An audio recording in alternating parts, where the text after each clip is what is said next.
विश्व सम्पदा सूचीमा सूचीकृत काठमाडौँको बौद्धनाथ स्तूप केवल एक धार्मिक स्थल मात्र होइन, नेपालको ऐतिहासिक, सांस्कृतिक र पुरातात्विक गौरवको प्रतीक पनि हो। प्राचीन समयमा निर्माण गरिएको यस स्तूपको महत्त्व आजको आधुनिक विश्वमै गहिरो रूपमा अनुभव गरिन्छ।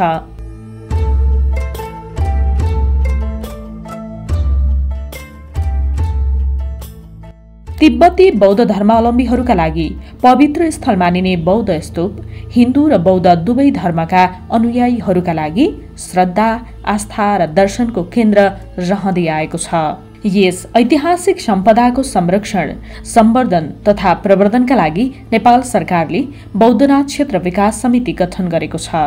समितिका अध्यक्ष राजकुमार लामाका अनुसार हरेक वर्ष समिति मार्फत स्तूप वरपरका संरचनाहरूको संरक्षण, वातावरणीय व्यवस्थापन, धार्मिक तथा सांस्कृतिक गतिविधिहरूको आयोजना लगायत दर्जनौं कार्यक्रम सञ्चालन गरिन्छन्। आर्थिक वर्ष 2081-82 मा पनि समितिले महत्त्वपूर्ण योजनाहरू कार्यान्वयन गरेको छ, जसले बौद्धनाथ क्षेत्रको गरिमा अझै बढाएको छ।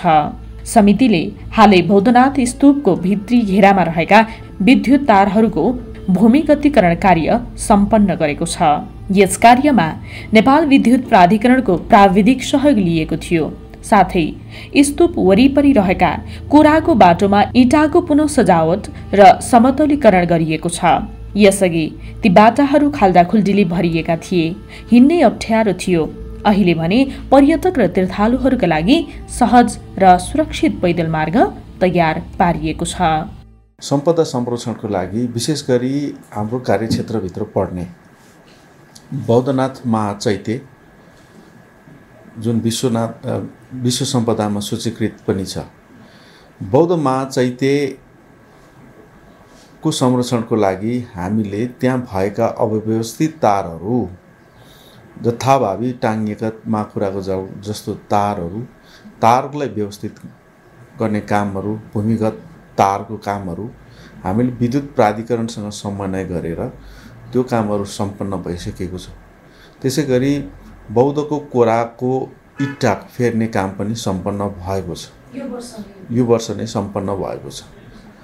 फलत केही अहिले यो अन्डरग्राउन्ड केबलिङको कारणले गर्दाखेरि तत्कालै माटो पुरेर इट्टा बिछाउनु पर्ने काम भएको हुनाले त्यो माटो केही दबिएको छ। केही हदसम्म त्यो माटो दबिएको इट्टाहरूलाई फेरि पनि हामीले रिकन्स्ट्रक्ट गर्न जरुरी छ। केही समयमा हामी गर्छौँ। त्यसै गरेर मेरो क्षेत्रभित्र परेको विशेष गरी बौद्धनाथ क्षेत्र विकास समितिले को क्षेत्रभित्र डोमेनभित्र रहेका यो क्षेत्रका सबै धार्मिक प्राचीन सम्पदाहरू जस्तो कि धारा, कुलो, पँधेरो, पाटी, पौवा, मठ, देवालय, गुम्बाहरूको अभिलेखीकरणको कामहरू सम्पन्न भएको छ। स्तूप परिसरभित्र अराजक रूपमा व्यापार गर्दै आएका नाङ्ले र झोले पसलहरू हटाइएका छन्। साथै बौद्धनाथ सर्किटभित्र रहेका ऐतिहासिक ढुङ्गे धारा, कुलो, पाटी पौवा, मठ मन्दिर, गुम्बा लगायतका सम्पदाहरूको संरक्षण तथा पुनः संरचना गरिएको छ। यी कार्यहरू ऐतिहासिक र धार्मिक स्थलको महत्त्वलाई दिगो रूपमा जोगाउन लक्षित छन्। समितिले डिजिटल प्रविधिको समेत समुचित प्रयोग गर्दै बौद्धनाथ क्षेत्रको सम्पूर्ण जानकारी क्यूआर प्रणाली मार्फत सर्वसाधारणमा पुर्याउने तयारी गरेको छ।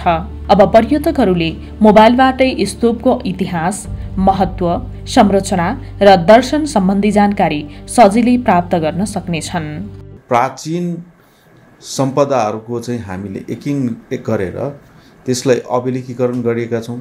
त्यसलाई क्यूआर मार्फत हामी त्यसको पहिचान गर्नका लागि क्यूआरहरू टाङ्ने कामहरू हुँदैछ, ताकि भोलिका दिनमा नेपालमा आउने हरेक पर्यटकहरूले अहिलेको आधुनिक सुविधालाई आत्मसात गर्दै क्यूआर स्क्यानिङ गर्दैखेरि क्यूआर स्क्यानिङ गरेर सबै चिजहरू, त्यसको नलेजहरू जुनसुकै भाषामा, चाहेको भाषामा, चाइनिज, टिबेटन, इङ्ग्लिस सबै नेपाली ल्याङ्ग्वेजमा पढ्न पाइन्छ। त्यस कारणले गर्दाखेरि यो अभिलेखीकरण गर्दाखेरि के हुन्छ भने हाम्रा भएका हिजोदेखिका अहिलेसम्मका सुरक्षित रहेका जति पनि सम्पदाहरू चाहे एउटा ढुङ्गाको सानो एउटा मूर्ति किन नहोस् त्यस्तो चिजहरूको चाहिँ संरक्षण हुन्छ, अभिलेखीकरण हुन्छ, ताकि भोलिको दिनमा ती सम्पदाहरू हाम्रा फेरि पनि त्यो मूर्तिहरू हराउने चान्सेसहरू कम हुन्छ, ताकि त्यो पहिचान भइ नै हाल्छ। त्यस कारणले गर्दाखेरि हामीले यो वर्ष एउटा पर्यटनको लागि एउटा बौद्ध सर्किटको पनि अवधारणा अगाडि सारेको छौँ। बौद्धनाथ क्षेत्र विकास समितिका कार्यकारी निर्देशक मोहन कुमार लामाका अनुसार यो वर्ष बुद्ध जयन्ती विशेष उल्लासका साथ मनाइएको छ। यस अवसरमा सयौं लामाहरूको सहभागितामा विशेष धार्मिक समारोह आयोजित गरिएको थियो। यसबाहेक 5 दिने लामा प्रशिक्षण कार्यक्रम सञ्चालन गरी उनीहरूलाई धार्मिक अनुशासन र मर्यादाबारे प्रशिक्षित गरिएको हो।